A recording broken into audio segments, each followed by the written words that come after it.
7 o'clock news. I'm Shirley Templeton. And I'm Shirley Sunflower. As you may know, yesterday in the early afternoon, the beaches of Normandy, France had been flooded by destroyers, tanks, and infantry as a part of the ongoing war against the Axis powers. Okay. Now our on-site reporter is live in Normandy with an interview with a sailor originally from Littlefoot, Kansas.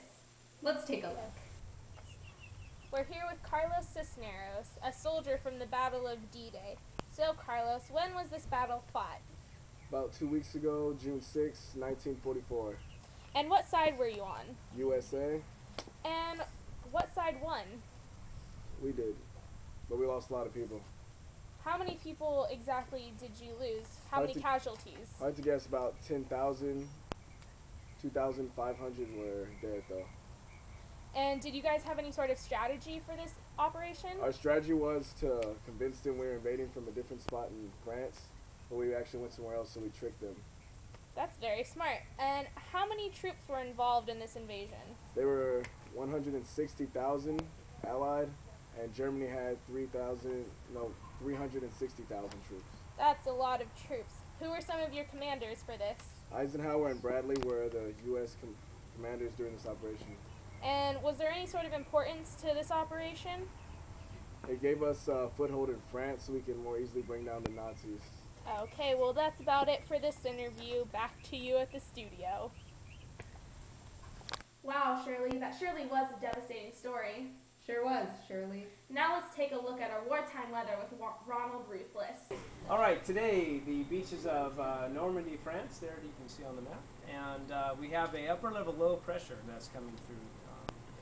In fact, it is increasingly cloudiness today. Not that any precipitation will result as that rain, in the form of rain, but definitely cloudy temperatures along the beach. We do have a heavy marine layer. Temperatures are in the low to mid 60s, so relatively cool. Bring your sweater. And lastly, tides. The tides are ebbing. In other words, what that means for you lay people out there, that the tide is going out. It was high tide. It is now going to low tide. It will be low tide at about 4:45 in the afternoon of a negative 2.7 feet. Okay? Thanks, Ruthless. And we'll be back with more news after a word from our sponsor. Have you ever wanted to be cool?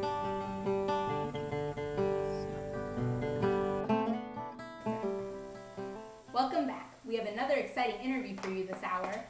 People all over the U.S. are doing whatever they can to conserve resources so our boys can have more overseas. Here's our reporter interviewing a lady who's doing all she can to help.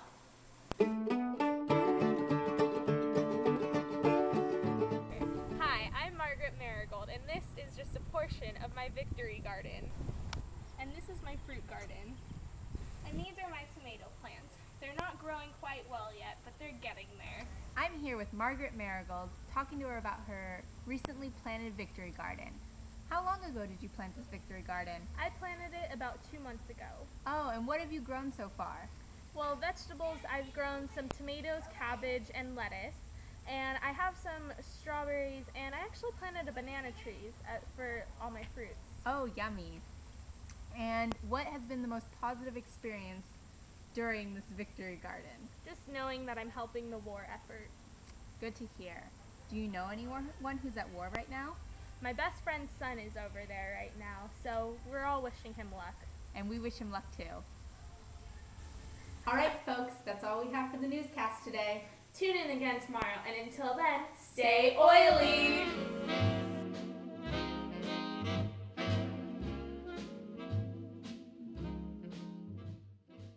I'm going to be a jackass.